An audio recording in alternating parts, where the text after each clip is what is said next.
Hello again, Edwina Murphy-Droomer here, founder of EUDAIMONIA, and this is number 14 in the Nutrition 101 series. This is actually a part 2 to yesterday's video number 13, where we're talking about probiotics and prebiotics. So what I want to cover today is the importance of prebiotics and what are prebiotics. So yesterday we talked about the microbiome and the importance of this microbial community and the critical role that it plays in our physical and mental health. People love to ask me, what is the number one thing I should do, or what is the first thing I should do? And way back in video 1, I talked about this. And I talked about, eating more veggies, more plant-based foods, which includes your nuts and seeds, but more vegetables. And these are, for the most part, where you're going to find these fantastic prebiotic foods. So prebiotic foods are inulin and oligosaccharides, things that pass through your stomach into your colon, where the vast majority of this microbial community exist and live and need to be nourished. So yesterday I also talked a little bit about the oligosaccharides in breast milk. So this is the first milk that we should be having with luck as babies. And those oligosaccharides are there to feed the growing, burgeoning microbiome. And we can continue to get these oligosaccharides in various forms through our diet and inulin.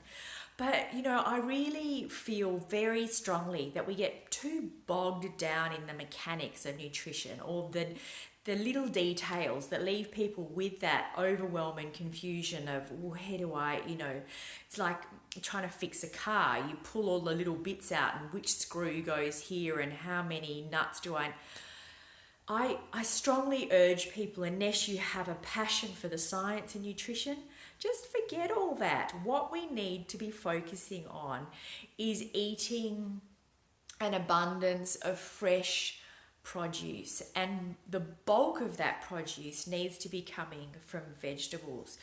Prebiotics are going to be found in your Allium family. So for those of you that have heard me talk about your 6 to 9 or 7 to 9 cups of veggies a day, one of the families that we talk about in that group is the Allium family. So this is your garlics and onions and so on.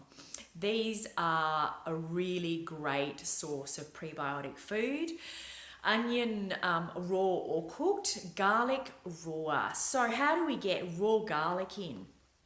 When I cut up garlic for a cooked meal, for a slow cooked beef or chicken dish, or a casserole that I'm doing, or whatever it might be. A couple of nights ago I did a Singapore noodles. So what I do is I chop up all my garlic very finely and pop it to one side, and then just in the last minute of cooking I stir it through, so it's not getting really heavily cooked and it's just essentially being warmed up, so it doesn't kill off all the really important antimicrobial, antibacterial, antifungal properties. Garlic is an amazing food and it is a great prebiotic food. Also in hummus, we have it raw. So there are different recipes that are a great source of raw garlic. Another one that just came to mind that I love is smashed avo that you have with poached eggs. Smash up an avo or two, chop in some raw garlic, and then maybe some finely cut capsicum, red capsicum or tomato, and having this in a little mush on your plate with a poached egg on top, to die for. It's so good, and my kids love it, so it's not hard to get it into kids. Really, really good food. Avocado is another prebiotic. So don't get too caught up in exactly which foods have got the highest content and then going out. Jerusalem artichokes are a really good prebiotic. Do we eat a lot of those in our house? No, not really. Just because it's not part of actually what comes in my veggie box. So, you know, I don't necessarily go out to source a particular, you know, top 5 list. I just make sure that when I'm cutting up my broccoli, I cut up the stem and we eat that too. And the same, you know, I don't peel my veggies, we eat the skin. And we can do this with ease because I buy biodynamic or organic vegetables. And so if I'm having potato, I never peel it. It adds to the flavour and it adds to the nutrient density of the foods that you're eating, carrots, etc. So that is prebiotics, and eating these foods, your probiotics and your prebiotics, are really probably the number one most important thing that we need to get our head around when we're thinking about our physical and our mental health. All right, that's it for today. I hope it's been of help.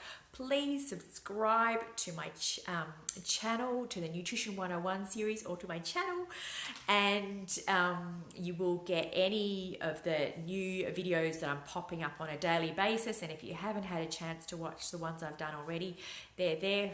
They're all, except I think yesterday's video, which was a little over 10 minutes, I try to keep them less than 10 minutes, perfect length of time to go with your morning cuppa. Just get in these little digestible chunks of information, and I hope it helps. All right, bye for today.